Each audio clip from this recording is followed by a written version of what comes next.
The gentleman from Salem, Mr. Habeeb. Mr. Speaker, speaking to the nomination. Gentleman has the floor. Mr. Speaker, members of the body, I think all of us agree that there are a lot of different important things that we do down here in Richmond. I have oftentimes said, though, and I've heard members of both bodies or both sides of the aisle say, that probably the two most important things we do are to pass a biennial budget and elect judges. And that's judges at every level. Judges are the level at which more citizens interact with our government than any other level of government. Judges make opinions, judges enter orders, judges interpret laws in ways that will affect generations to come. And Mr. Speaker, we have an imperfect process, but frankly, if there's anybody who has observed how other states elect judges, ours is actually pretty good. Every state, someone complains about the way they do it.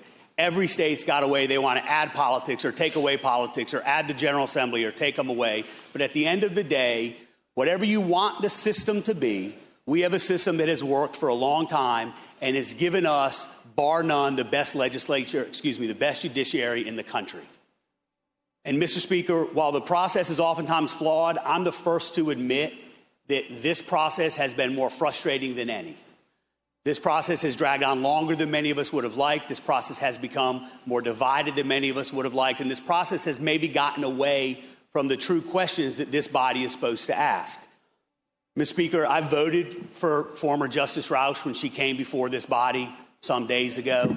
I was encouraged by her nomination and was happy to support her. But over my votes, this General Assembly was unable to elect her. That nomination failed. And while I would have liked to have seen her got elected, she didn't. This body then advanced another extremely qualified candidate for that seat, Judge Rossi Alston. Again, I supported Judge Alston. He was a fantastic alternative to the first nomination that came before us. Again, over my objection, that nomination failed. So, Mr. Speaker, frankly, it doesn't matter how we got here today. It doesn't matter who's to blame. There's a lot of blame to go around, but today isn't the day for blame. Today is the day for us to do our job. We have a job to do, and today is that day. And Mr. Speaker, yesterday, finally, both sides of this body, both bodies in this building, sat down and began doing our job the way we're supposed to do it. Yesterday, we interviewed a judge who is not unknown to us, and he is not unknown to the statewide bar associations, Mr. Speaker. We interviewed Judge Steve McCullough, current Court of Appeals judge. And I have to tell you, Mr. Speaker, anybody who says that meeting yesterday was rushed and put together and not a representative of what this body can do wasn't paying attention, Mr. Speaker. It was respectful, it was substantive, it was bipartisan, it was thorough. Multiple members of both sides of this body asked real questions and got real answers. And I've got to tell you, Mr. Speaker, it was an honor to be a part of that meeting yesterday because I saw us doing our job. Mr. Speaker, Judge McCullough showed himself to be an extraordinary candidate. His resume is known, just very briefly, Mr. Speaker. He served the Commonwealth with distinction for over 19 years. He's been on the Court of Appeals for about 5 years now. He was a clerk on the Supreme Court for now deceased former Chief Justice Leroy Hassell.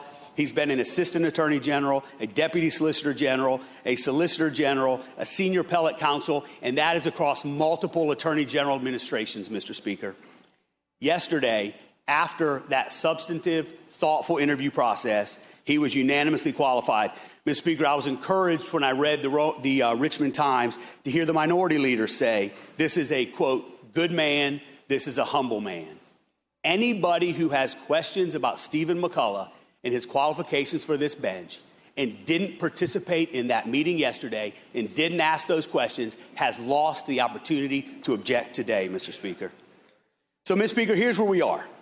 Like it or not, this is where we are.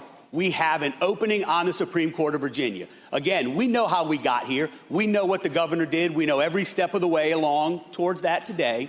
It doesn't matter how we got there. As I tell my kids every day, I don't care why it happened. What are we going to do about it? So, Mr. Speaker, we have an opening, and we have a constitutional obligation to do a job. We don't advise on judicial nominations. We don't consent to what the executive does. We elect judges. We have a highly respected sitting Court of Appeals judge who has been unanimously certified. And let me clear the record up from what we just heard a minute ago. This is not an unvetted candidate. This gentleman went before every statewide bar association in 2011, and at the result of those processes, we, both sides of this body, both bodies of this building, elected him to the Court of Appeals in 2014. He put his name in for this seat, for the Supreme Court. And again, he was vetted by every statewide bar association that was out there. So, Mr. Speaker, to pretend like this is an unknown judge, unvetted, unknown to us, who just showed up, is frankly disingenuous and misleading and is below the work that this body did yesterday in interviewing this judge. So today, Mr. Speaker, is the day for us to do our job. And today, Mr. Speaker, is more than about Judge McCullough. At the end of the day, we're voting on Judge McCullough, but that's not what this vote is about.